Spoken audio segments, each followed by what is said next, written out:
This is Gethsemane, where the Passion of Christ began. Not at Golgotha, not before Pilate, it began here in the silence of an olive garden. Here Jesus fell to the ground in agony. Here he prayed, "Let this cup pass from me," and yet he said yes. To the cross, to the pain, to the salvation of the world. It was here, in this garden, that Judas came. In this very garden Jesus was arrested, surrounded by olive trees, led away in the darkness, held through the night, and in the morning brought before Pilate. This is Gethsemane, and yes, Jesus was truly here, a garden of olive trees, a quiet slope beneath the Mount of Olives. But this place is not just beautiful, it is holy ground. This is no guess. The first followers of Jesus did not forget the place where he was betrayed, where the suffering began, not on the cross, but here. Pilgrims came, saints prayed, churches rose, and scriptures were passed down. The memory never faded. The Gospel of Matthew says, "Then Jesus went with them to the Mount of Olives." And just a few verses later, "Then Jesus came with them to a place called Gethsemane." Gethsemane, from the Hebrew Gachmanim, means oil press. The Garden of Gethsemane, it means the Garden of the Oil Press. And the press itself, it stood near the olive trees, just a stone's throw from here inside a cave. You can visit that cave even today. It is known as the Grotto of Gethsemane.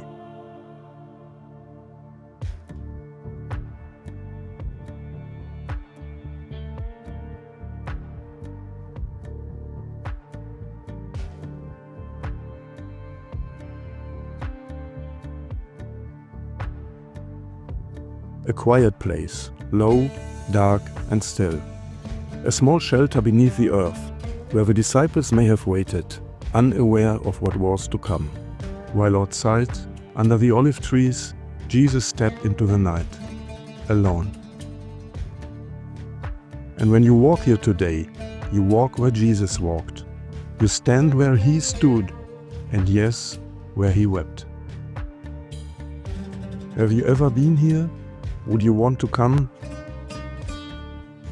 There's much debate about the authenticity of other holy places, but here there is no doubt. There was never another location. This has always been Gethsemane, the very ground where Jesus walked and prayed in agony. The very thought that you stand where it happened is overwhelming.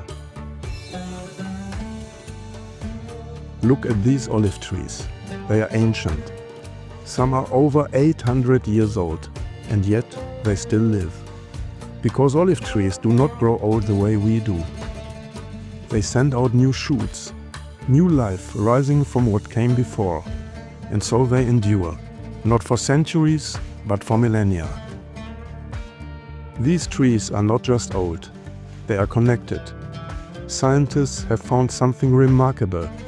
They share the same DNA. They were born from one source, a single root, passing life from age to age. That means they are not only trees, they are memory. They are, in essence, the same as those that stood here 2000 years ago.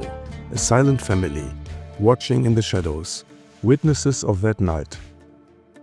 When Jesus walked into this garden, when he fell to the ground, they were here, and they still are.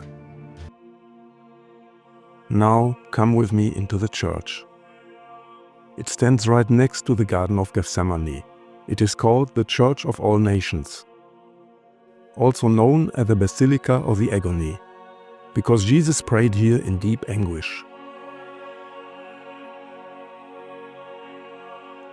This church was built upon the ruins of earlier sanctuaries, dating back to the 4th century. Inside, the light is dim, deliberately so, because what happened here happened in the darkness.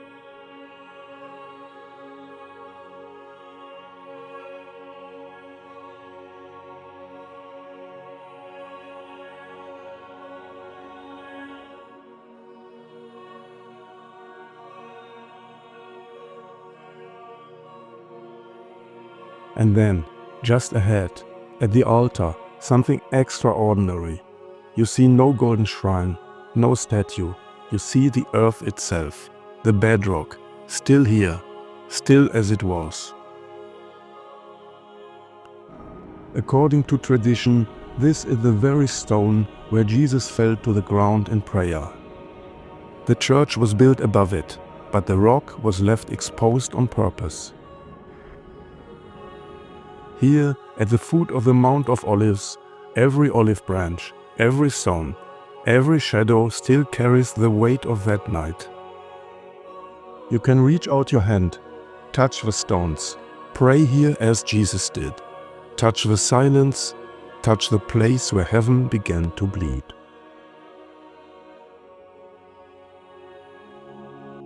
And now, let us go deeper.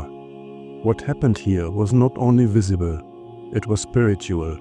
It was a turning point, the place of inner surrender. Because Jesus was not only God, he was also fully human, and he felt what we feel: fear, anguish, the longing to escape. He had a choice. He could have left the garden, turned away from it all, but he remained. He knew what was coming: the betrayal, the arrest, the mocking, the scourging, the nails.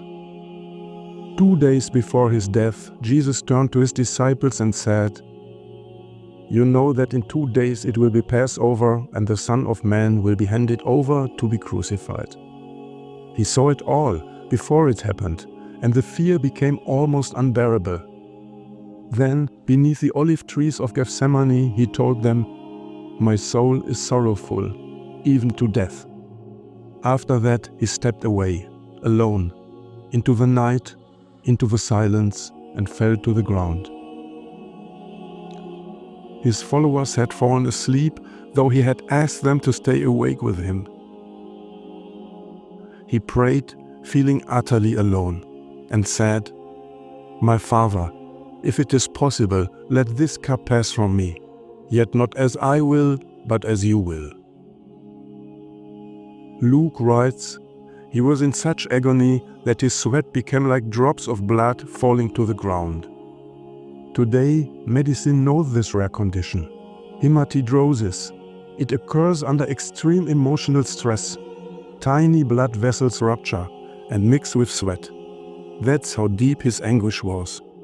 But there was more than fear. Jesus bore something we cannot truly grasp: the weight of all sin. He saw it, felt it, carried it, even before the cross. He could have turned away, he could have walked back up the hill, but he didn't. He chose obedience. He accepted the chalice. He gave himself fully. Not for recognition, not for reward, but out of pure love. A love that embraced pain. A love that embraced the cross a day before he touched it. And all of that began here.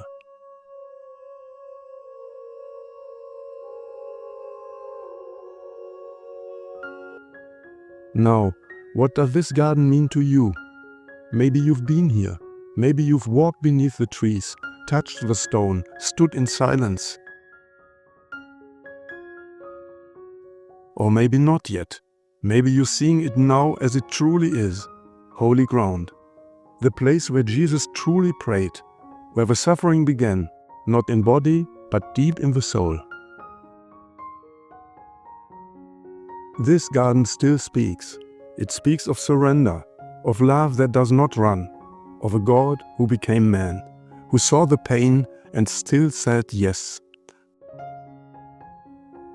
If this place touched your heart, if it drew you nearer to Christ, just stay close for more videos from the sacred places of our faith. And share this video with someone who longs to feel the depth of Christ's love. That Jesus was truly God and truly human, that he felt fear and that he still said yes. Tell me in the comments, have you stood in Gethsemane? What stayed with you most? Will you come? God bless you, from the place where heaven wept and hope began.